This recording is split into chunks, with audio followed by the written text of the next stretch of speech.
მოგესალმებით კიდევ ერთხელ ქალბატონებო და ბატონებო, უკვე დილის მონეტიზაციის შემდეგ გრძელდება პალეტრა ნიუსზე ბიზნეს გადაცემების სპექტრი და უკვე შუა დღის ფორმატში განვაგრძობთ მუშაობას ჩვენს ზე პროფესიონალ გუნდთან ერთად და პირდაპირ ეთერში მინდა მივესალმო გადაცემის წამყვანს ბატონ გიგა თვაურს. გიგა, მადლობა რომ ხარ ჩვენთან ერთად და დღეს აი ესე შეიძლება თამამად ითქვას რომ აი ესე შემოიგეგმა რომ ფაქტიურად მთელი გადაცემა საქმიანი 1 საათი მიეძღვნება ენერგეტიკას და შესაბამისად მოკლედ ძალიან კარგი და საინტერესო სტუმრები გეყოლება დღეს.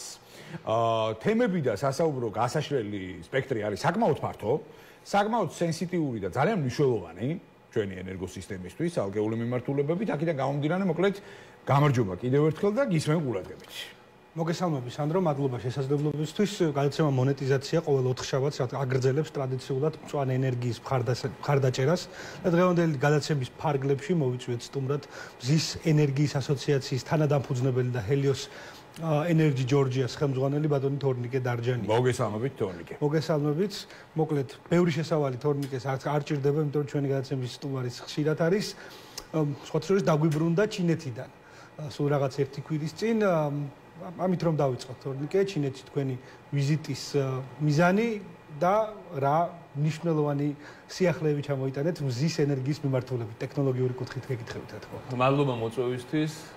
ჩინეთში ვიყავით შანხაიში Huawei-ის მიწვევით და პრინციპში საიდან დავიწყო სიახლეების, ასე ვთქვათ, გაცნობა. დავიწყებ იმით, რომ 30% ავტოპარკის უკვე არის ელექტრომობილები, ანუ 30%. რა თქმა უნდა, ეს მთლიან ჩინეთს არ ეხება, განვითარებულ ნაწილზე ვისაუბროთ, ანუ შანხაიზე და მიმდებარე, ასე ვთქვათ, შენჟენი და სხვა ესეთი ინდუსტრიულ ქალაქებში 30%, ანუ მთლიანი ტაქსოპარკი უკვე ელექტრო არის, საზოგადოებრივი ტრანსპორტიც უკვე სრულად ელექტრო ხდება. განვითარებული არის ფანტასტიურად ინფრასტრუქტურა, რომელიც ემსახურება დასამუხტ სადგურებს, ანუ დასამუხტ სადგურებს გულისხმობ. ანუ ერთი ადრე რომ იყოს ეს პრობლემა, რომ როგორ დამუხტოთ ელექტრომობილი, ანუ ეს სწრაფად, ეს პრობლემა მოხსნილია უკვე 10-15 წუთის განმავლობაში შესაძლებელი არის დაახლოებით 300-400 კილომეტრის დამატება. ანუ გავაჩერეთ, ყავა დავლიეთ, 300-400 კილომეტრის სამყოფი ელექტროენერგიის დამუხტვა შესაძლებელი ხდება უკვე ახალი ელექტრომობილებით. ანუ ამ მიმართულების ძალიან დიდი მხარდაჭერა მიმდინარეობს ჩინეთის მთავრობის მიერ. ელექტრომობილები არის კიდევ უფრო და უფრო გაიაფებული, ხელმისაწვდომი, ანუ ფასები დაახლოებით 10-12,000 დოლარიდან იწყება, ანუ ჩვეულებრივი რომ ქალაქში სასიარულო ელექტრომობილიო დავარქვათ, ასე ვთქვათ, ანუ როდესაც ცოტა ხანში დამერწმუნეთ, რომ საქართველოს ბაზარზე გამოჩნდება. გამოჩენილი არის უკვე, მაგრამ კიდევ უფრო მეტად გაიაფებული ეს სეგმენტი გამოჩნდება. ძალიან დიდი, ასე ვთქვათ, წინსვლა დამაგროვებლების მიმართულებით, იმიტომ რომ ეს ელემენტები, ასე ვთქვათ, გაიაფდა და შესაბამისად სისტემის სტაბილურობას უზრუნველყოფენ უკვე ძალიან დიდი შემნახველი სააკუმულატორო სისტემებით. ხა ჩვენი ვიზიტზე ვიყავით 44 მეგავატი სიმძლავრის დამაგროვებელი ვნახეთ, ანუ ეს არ იყო სადგური, უბრალოდ ინახავს ელექტროენერგიას და იმ მომენტში აწვდის ქსელს, როდესაც ქსელს ეს ჭირდება. ანუ პიკური, ასე ვთქვათ, პიკების მოხსნას ემსახურება. ზოგადად მზის ენერგიის მიმართულებითაც იცით, რომ ყველაზე, ასე ვთქვათ, ისტორიულად დაბალი ფასი ფიქსირდება დღეს მზის პანელებზე, ამ ტექნოლოგიებზე და ერთი სიტყვით ჩინეთიდან დანახული საქართველოს მომავალი ძალიან კარგად და ნათლად გამოიყურება, აი შემიძლია გითხრათ რატომ ჩინეთი? იმიტომ რომ ერთ-ერთი, ასე ვთქვათ, მოწინავე ქვეყანა არის ამ მიმართულების. სერიოზული ფსონი დადოთ წლების წინ განახლებადი ენერგიის წყაროების განვითარებაში. ხომ და ზუსტად ეს თავრობის დიდი კონტრიბუცია. სხვათა შორის მე და სანდრო საუბრობდით კულუარებში მაგასთან დაკავშირებით და სანდროს აზრი იყო ეს, რომ ჩვენ საქართველოში მაქსიმუმ 10 წელიწადში ყველანი გადავждდებით ჩინურ ელექტრომობილებზე. თუ გახსოვს სანდრო ეს საუბარი. კი, და ძალაშია კვლავინდებურად ჩემი პროგნოზი ამ შემთხვევაში, აქედან გამომდინარე, ხო, ეს ტრენდი რაც ეხა მოყვა ჩვენმა პატრიციუმმა სტუმარმა ზუსტად ამაზე მეტყველებს, რომ აი რეალურად საქართველოში მზარდია ეს ყველაფერი. და გავაგრძელოთ ერთი ძალიან საინტერესო მიმართულება Huawei-საც ეს Huawei-ს და კიდე სხვა კომპანიებს აქვს ის რომ ხელოვნური ინტელექტის მიმართულებით ხდება ძალიან დიდი თანხების მობილიზება და ინვესტირება იქ უკვე ან თვითმავალი ესე დავარქვათ ხო ანუ ავტოპილოტი მანქანები ამასაც აღარ ჭირდება მძღოლი უკვე შემოდის ნელ-ნელა ბევრ ქალაქში შესაძლებელია ყავდეს ისეთი მანქანა რომელიც აბსოლუტურად თავისით გადაადგილდება ეს ყველაფერი ხელოვნური ინტელექტის შესაძლებლობებით განახლებადი ენერგიების მიმართულებით შემოდის კიდევ ხელოვნური ინტელექტის საჭიროება ანუ ჩათვალეთ რომ უზარმაზარი სადგურები უზარმაზარი ინფრასტრუქტურა იქნება ამას ადამიანური რესურსი უკვე აღარ ყოფნის ამის მართვას და გაკონტროლებას ასევე შემოდის ძალიან დრონებით მართვის ტექნოლოგიები ანუ ფაქტიურად დრონი გადის ყოველდღიურად მზის ელექტროსადგურზე და ამოწმებს ამ მზის ელექტროსადგურის ჯანსაღ მდგომარეობას. ანუ აბსოლუტურად ინფრაწითელი და ისე ვთქვათ, თბოსენსორები და იმით ამოწმებს ყოველი თითოეული პანელის და უჯრედის მდგომარეობას. ანუ ხომ არ არის დაზიანებული, სადღაც ამ პრობლემა ხომ არ არის და ასე შემდეგ. ანუ ხელოვნური ინტელექტიც ამ მიმართულებით, ანუ ძალიან მალე უნდა ველოდოთ, რომ ამ მიმართულებითაც ჩვენ გვექნება დიდი წინსვლები. რაც შეეხება ანუ ზოგადად საომავლო ტენდენციები არის ის რომ ეს პროდუქცია კიდევ უფრო მეტად უნდა გაიაფდეს, კიდევ უფრო მეტად ხელმისაწვდომი უნდა გახდეს მოქალაქეებისთვის და ზოგადად სოფლიო ტრენდი ამ მიმართულებით მიდის. თორნიკე, გადმოვიდეთ საქართველოში, ძალიან პოზიტიურად კი დავიწყეთ. მინდა რომ წელი შეგაჯამებინოთ, როგორც ჩვენ შევთანხმდით წინა შეხვედრაზე, ფაქტობრივად ბოლო გადაცემა მიმდინარე წელს მწვანე ენერგიასთან დაკავშირებით მე შეგეკითხებით როგორია ასოციაციის თვალით დანახული 2024 წელი მზის მიმართულებით და აუცილებლად უნდა გკითხოთ ნეტო აღრიცხვის პროგრამაზე, იმიტომ რომ თქვენთანაც გქონდა ამაზე საუბარი, სემიკის ხელმძღვანელი ბატონი დავით ნარმანიაც იყო და ნეტო აღრიცხვის პროგრამა ნეტო ბილინგზე გადადის ამ ცვლილებებთან დაკავშირებითაც მინდა გკითხოთ რა მოლოდინები გაქვთ და რა ეტაპზე არის ეს ტრანსფორმაცია. პირველ რიგში აუცილებლად ვიტყვი ასოციაციის გადმოსახედა, რომ ეს ხო წარმატებული წელი, ნამდვილად წარმატებული წელი იყო მზის ენერგიის მიმართულებითაც, განსაკუთრებით წარმატებული ესეთი წინსვლა არ ქონია არც ერთ კომპანიას, რომელიც ჩვენი ასოციაციის წევრია. შესაბამისად, დადგმული სიმძლავრეები ჩვენ არ დაგვითვლია ზუსტად ჩვენ კომპანიას უშუალოდ Helios Energy წელს დაახლოებით 20 მეგავატ სიმძლავრემდე დაამონტაჟა და ექსპლუატაციაში გაუშვა სადგურები, დარწმუნებული ვარ ალბათ ჯამურად შეიძლება 40-50 მეგავატამდეც კი წელს მარტო მზის ელექტროსადგურები დაახლოებით 40-50 მეგავატი განვითარდა სიმძლავრე. შესაბამისად მომავალ წელსაც იმედიანად ხვდებით, რომ ანუ მომავალ წელსაც არანაკლები სიმძლავრების განვითარება იქნება. ერთი რაც აუცილებლად უნდა ვთქვათ, აი ზუსტად ნეტო აღრიცხვიდან ნეტ ბილინგზე გადასვლასთან დაკავშირებით, ჩვენი ასოციაცია ამ პროცესში ძალიან აქტიურად არის ჩართული. ნეტ ბილინგზე გადასვლას ჩვენ ხელს არ უშლით, პირიქით ვეთანხმებით, იმიტომ რომ ეს არის კიდევ ერთი ნაბიჯი ევროპულ კანონმდებლობასთან და ევროპულ ენერგეტიკასთან დაახლოების, თუმცა ძალიან ვეწინააღმდეგებით 500 კილოვატიდან 100 კილოვატამდე სიმძლავრის შემცირებას. რაც ბოლო მიზეზი ამის მიზეზი შეიძლება იყოს ის, რომ ანუ ქსელი პრინციპში ვერ უძლებს გადატვირთული, ანუ რაღაცა ლიმიტი აქვს ქსელს, თუმცა ჩვენი არგუმენტი ეს არ არის, ჩვენ ვერ მივიღებთ ამ არგუმენტს, რომ ქსელი არ ვარგა.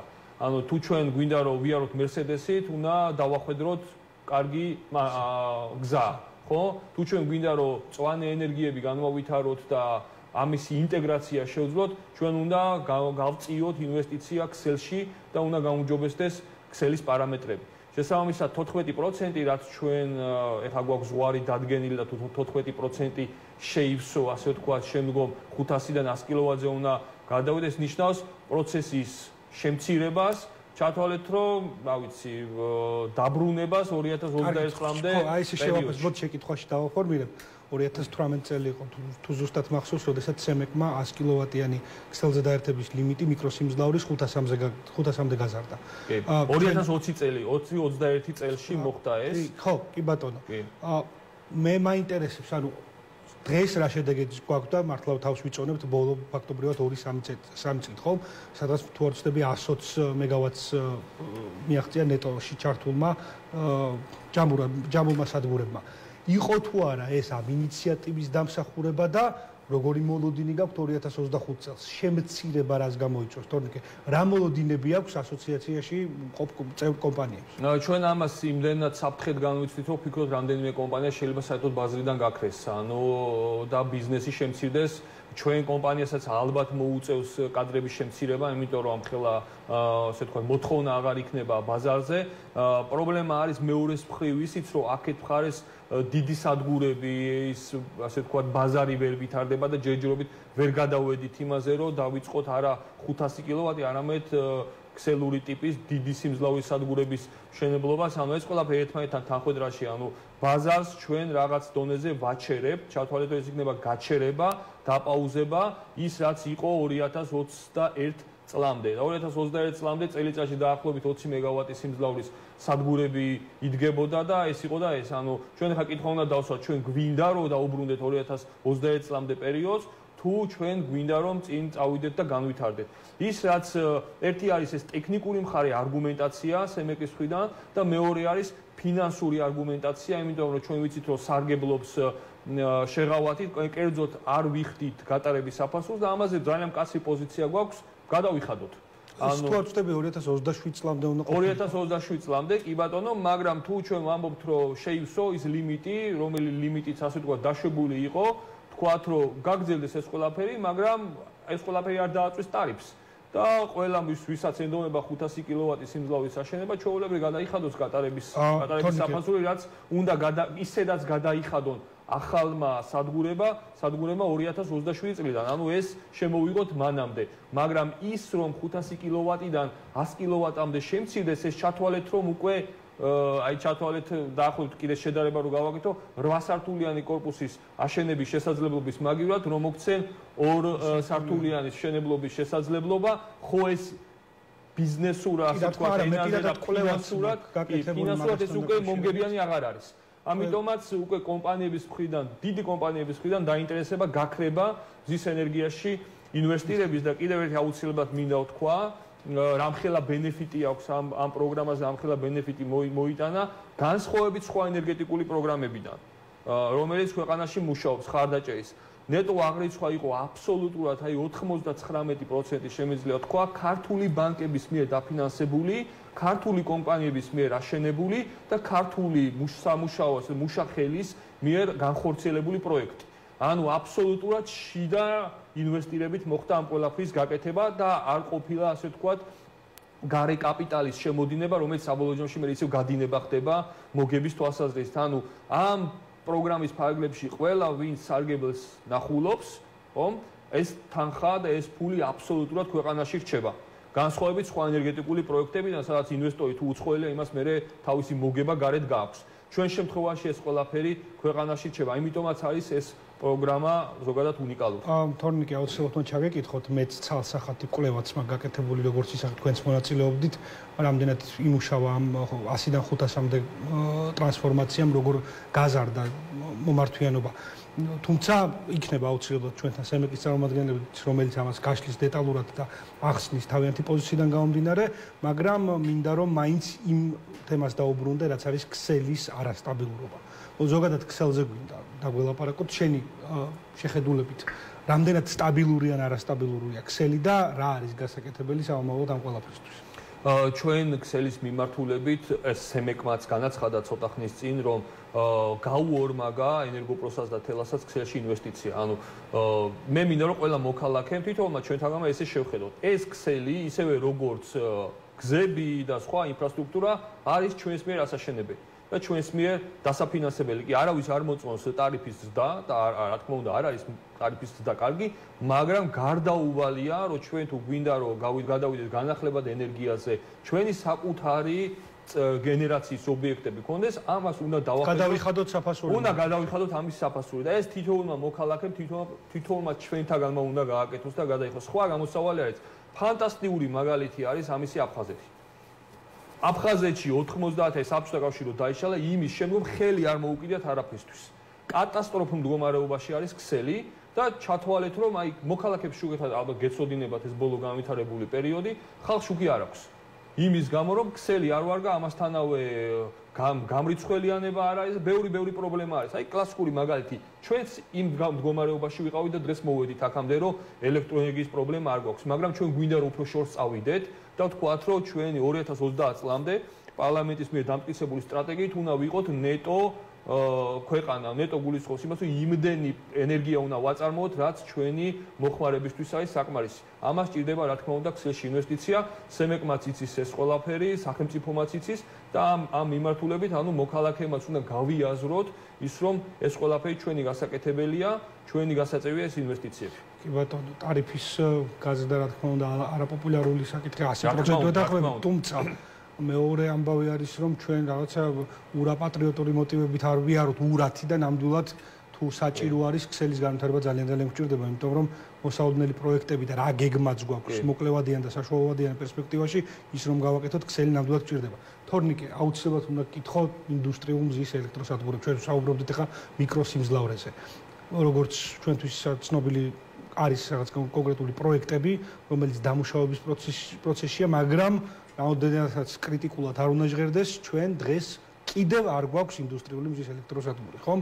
რა ხდება ამ მიმართულებით და რა მოლოდინებია 2025 წელს? კიდევ ერთ დავამატებდი ზუსტად ქსელის ასტაბილურობასთან მიმართებით, მზის ელექტროსადგურების მიმართულებით ბოლო, აი ზუსტად ინდუსტრიულს გულისხმობ, 2000 მეგავატამდე ტექნიკური პირობა არის გაცემული.